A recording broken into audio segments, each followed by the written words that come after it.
ప్రభువైన యేసుక్రీస్తు నామంలో అందరికీ హృదయపూర్వక వందనములండి. యెషయా గ్రంథము 13వ అధ్యాయము.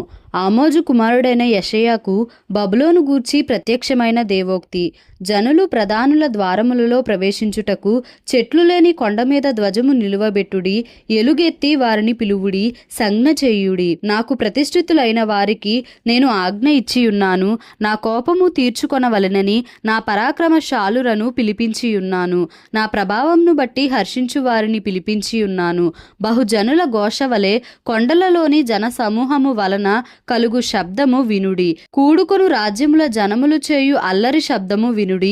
సైన్యములకు అధిపతియగు యెహోవా యుద్ధమునకై తన సేనను వ్యూహక్రమముగా ఏర్పరచుచున్నాడు. సర్వలోకమును పాడు చేయుటకై ఆయన దూరదేశము నుండి ఆకాశ దిగంతముల నుండి యెహోవాయును ఆయన క్రోధము తీర్చు ఆయుధములను వచ్చుచున్నారు. యెహోవా దినము వచ్చుచున్నది, ఘోషించుడి. అది ప్రళయము వలె సర్వశక్తులకు దేవుని యొద్ద నుండి వచ్చును. అందుచేత బాహువులన్నీయు దుర్బలములగును, ప్రతివాని గుండె కరిగిపోవును. జనులు విభ్రాంతి నొందుదురు, వేదనలు దుఃఖములు వారికి కలుగును. ప్రసవ వేదన పడు దాని వలె వారు వేదన పడెదరు, ఒకరినొకరు తేరి చూతురు. వారి ముఖములు జ్వాలల వలె ఎర్రబారును. యెహోవా దినము వచ్చుచున్నది, దేశమును పాడు చేయుటకును పాపులను బొత్తిగా దానిలో నుండకుండా నశింపజేయుటకును క్రూరమైన ఉగ్రతతోనూ ప్రచండమైన కోపముతోనూ అది వచ్చును. ఆకాశ నక్షత్రములను నక్షత్ర రాసులను తమ వెలుగు ప్రకాశింపనీయవు. ఉదయకాలమున సూర్యుని చీకటి కమ్మును, చంద్రుడు ప్రకాశింపడు. లోకుల చెడుతనమును బట్టియు దుష్టుల దోషమును బట్టియు నేను వారిని శిక్షింపబోవుచున్నాను. అహంకారుల అతిశయమును మాన్పించెదను, బలాత్కారుల గర్వమును అణచివేసెదను. బంగారు కంటే మనుషులను, ఓఫీరు దేశపు సువర్ణము కంటే నరులను అరుదుగా ఉండజేసెదను. సైన్యములకు అధిపతియగు యెహోవా ఉగ్రతకును ఆయన కోపాగ్ని దినమునకును ఆకాశము వణకునట్లును భూమి తన స్థానము తప్పునట్లును నేను చేసెదను.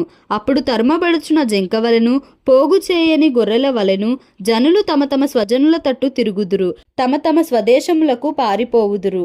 పట్టబడిన ప్రతివాడును కత్తివాత కూలును, తరిమి పట్టబడిన ప్రతివాడును కత్తివాత కూలును. వారు చూచుచుండగా వారి పసిపిల్లలు నలుగగొట్టబడుదురు, వారి ఇండ్లు దోచుకొనబడును, వారి భార్యలు చెరుపబడుదురు. వారి మీద పడుటకు నేను మాదీయులను రేపెదను. వీరు వెండిని లక్ష్యము చేయరు, సువర్ణము కూడా వారికి రమ్యమైనది కాదు. వారి విండ్లు యవనస్తులను నలుగగొట్టును, గర్భఫలమందు వారు జాలిపడరు, పిల్లలను చూచి కరుణింపరు. అప్పుడు రాజ్యములకు భూషణమును కల్దీయులకు అతిశయాస్పదమును మహాత్యము నగు బబులోను దేవుడు పాడు చేసిన సొదొమ గొమొర్రాల వలె నగును. అది మరెన్నడును నివాస స్థలముగా నుండదు, తరతరములకు దానిలో ఎవడునూ కాపురముండడు. అరబీయులలో ఒకడైనను అక్కడ తన గుడారము వేయడు. గొర్రెల కాపరులు తమ మందలను అక్కడ పరుండనీయరు. నక్కలు అక్కడ పండుకొన్ను, గురుపోతులు వారి ఇండ్లలో ఉండును. నిప్పుకోళ్లు అక్కడ నివసించును, కొండ మేకలు అక్కడ గంతులు వేయును. వారి నగరులలో నక్కలును, వారి సుఖ విలాస మందిరములలో అడవి కుక్కలును మొరలిడును.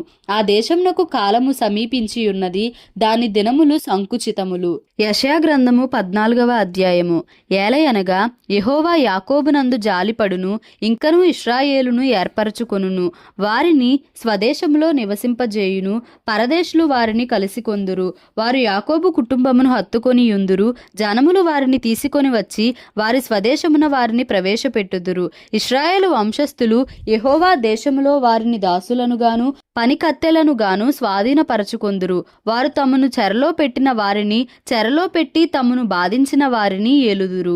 నీ బాధను నీ ప్రయాసమును నీ చేత చేయింపబడిన కఠిన దాస్యమును కొట్టివేసి యెహోవా నిన్ను విశ్రమింపజేయు దినమున నీవు బబులోను రాజును గూర్చి అపహాస్యపు గీతము ఎత్తి ఈలాగున పాడుదువు.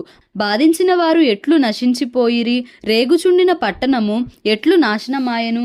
దుష్టుల దుడ్డు కర్రను మానని హత్యచేత జనములను క్రూరముగా కొట్టిన ఏలికల రాజదండమును యెహోవా విరుగగొట్టియున్నాడు. వారు ఆగ్రహపడి మానని బలాత్కారము చేత జనములను లోబరచిరి. భూలోకమంతయు నిమ్మళించి విశ్రమించుచున్నది, జనములు పాడసాగుదురు. నీవు పండుకొనినప్పటి నుండి నరుకువాడెవడునూ మా మీదికి రాలేదని నిన్ను గూర్చి తమాల వృక్షములు లెబానోను దేవదారు వృక్షములు హర్షించును. నీవు ప్రవేశించుచుండగానే నిన్ను ఎదుర్కొనుటకై క్రింద పాతాళము నీ విషయమై కలవరపడుచున్నది. అది నిన్ను చూచి ప్రేతలను రేపుచున్నది. భూమిలో పుట్టిన సమస్త శూరులను జనముల రాజులనందరినీ వారి వారి సింహాసనముల మీద నుండి లేపుచున్నది. వారందరూ నిన్ను చూచి నీవును మావలే బలహీనుడవైతివా, నీవును మాబోటివాడవైతివా అందురు.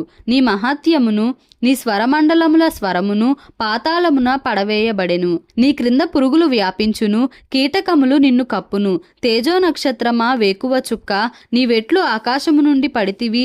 జనములను పడగొట్టిన నీవు నేలమట్టము వరకు ఎట్లు నరకబడితివి? నేను ఆకాశమునకెక్కిపోయేదను, దేవుని నక్షత్రములకు పైగా నా సింహాసనమును హెచ్చింతును.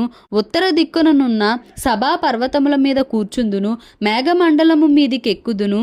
మహోన్నతునితో నన్ను సమానునిగా చేసి కొందును అని నీవు మనస్సులో అనుకొంటివి గదా. నీవు పాతాళమునకు నరకములో ఒక మూలకు త్రోయబడితివే.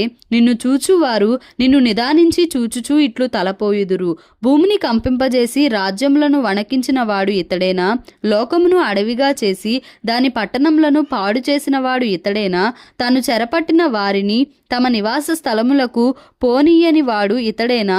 జనముల రాజులందరూ ఘనత వహించిన వారై తమ తమ నగరులయందు నిద్రించుచున్నారు. నీవు సమాధి పొందక పారవేయబడిన కొమ్మవలెనున్నావు.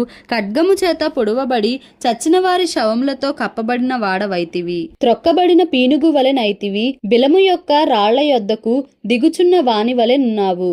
నీవు నీ దేశమును పాడుచేసి నీ ప్రజలను హతమార్చితివి. నీవు సమాధిలో వారితో కూడా కలిసి ఉండవు. దుష్టుల సంతానము ఎన్నడూనూ జ్ఞాపకమునకు తేబడదు. వారు పెరిగి భూమిని స్వతంత్రించుకొని పట్టణములతో లోకమును నింపకుండునట్లు తమ పితరుల దోషమును బట్టి అతని కుమారులను వధించుటకు దొడ్డి సిద్ధపరచుడి. సైన్యములకు అధిపతియగు యెహోవా వాక్కు ఇదే. నేను వారి మీదికి లేచి బబులోను నుండి నామమును శేషమును కుమారుని మనుమని కొట్టివేసదనని యెహోవా సెలవిచ్చుచున్నాడు. నేను దానిని ముళ్ల పందికి స్వాధీనముగాను నీటి మడుగులగాను చేయుదును. నాశనమను చీపురు కట్టతో దాన్ని తుడిచివేసెదను అని సైన్యములకు అధిపతియగు యెహోవా సెలవిచ్చుచున్నాడు. సైన్యములకు అధిపతియగు యెహోవా ప్రమాణపూర్వకముగా ఇలాగు సెలవిచ్చుచున్నాడు. నేను ఉద్దేశించినట్లు నిశ్చయముగా జరుగును, నేను యోచించినట్లు స్థిరపడును. నా దేశంలో అశ్షూరును సంహరించెదను, నా పర్వతముల మీద వాని నలుగద్రొక్కెదను. వాని కాడి నా జనముల మీద నుండి తొలగిపోవును, వాని భారము వారి భుజము మీద నుండి తొలగింపబడును. సర్వలోకమును గూర్చి నేను చేసిన ఆలోచన ఇదే. జనములందరి మీద చాపబడిన బాహువు ఇదే. సైన్యములకు అధిపతియగు యెహోవా దాన్ని నియమించియున్నాడు. రద్దుపరచగలవాడెవడు? బాహువు చాచినవాడు ఆయనే. దాన్ని త్రిప్పగలవాడెవడు? రాజైన ఆహాజు మరణమైన సంవత్సరమున వచ్చిన దేవోక్తి. ఫిలిస్తియా, నిన్ను కొట్టిన దండము తుత్తునియలుగా విరువబడెనని అంతగా సంతోషింపకము. సర్పబీజము నుండి మిడునాగు పుట్టును, దాని ఫలము ఎగురు సర్పము. అప్పుడు అతిబీదలైన వారు భోజనము చేయుదురు, దరిద్రులు సురక్షితముగా పండుకొందురు. కరవు చేత నీ బీజమును చంపెదను, అది నీ శేషమును హతము చేయును. గుమ్మమా, ప్రలాపింపుమి. పట్టణమా, అంగలార్పుమి. ఫిలిస్తియా, నీవు బొత్తిగా కరిగిపోయి ఉన్నావు. ఉత్తర దిక్కు నుండి పొగలేచుచున్నది. వచ్చువారి పటాలములలో వెనుక తీయువాడు ఒకడునూ లేడు.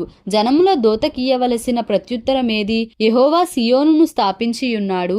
ఆయన జనులలో శ్రమ నొందిన వారు దాని ఆశ్రయింతురు అని చెప్పవలెను. యెషయా గ్రంథము 15వ అధ్యాయము. మోయాబును గూర్చిన దేవోక్తి. ఒక రాత్రిలో ఆర్మోయాబు పాడై నశించును, ఒక్క రాత్రిలో కీర్మోయాబు పాడై నశించును. ఏడ్చుటకు మోయాబీయులు గుడికిని మెట్ట మీదనున్న దీబోనుకును వెళ్ళుచున్నారు. నెబో మీదను మేదెబా మీదను మోయాబీయులు ప్రలాపించుచున్నారు. వారందరి తలల మీద బోడితనమున్నది, ప్రతివాని గడ్డము గొరిగింపబడి ఉన్నది. తమ సంత వీధులలో గోనెపట్ట కట్టుకొందురు. వారి మేడల మీదను వారి విశాల స్థలములలో వారందరూ ప్రలాపించుదురు, కన్నీరు వలకపోయుదురు. హెష్బోనును ఏలా లేయును మొర్రపెట్టుచున్నవి. యహసు వరకు వారి స్వరము వినబడుచున్నది. మోయాబీయుల యోధులు కేకలు వేయుదురు. మోయాబు ప్రాణము అతనిలో వణకుచున్నది. మోయాబు నిమిత్తము నా హృదయము అరచుచున్నది. దాని ప్రధానులు 3 ఏండ్ల తరిపి దూడవలే సోయరు వరకు పారిపోవుదురు.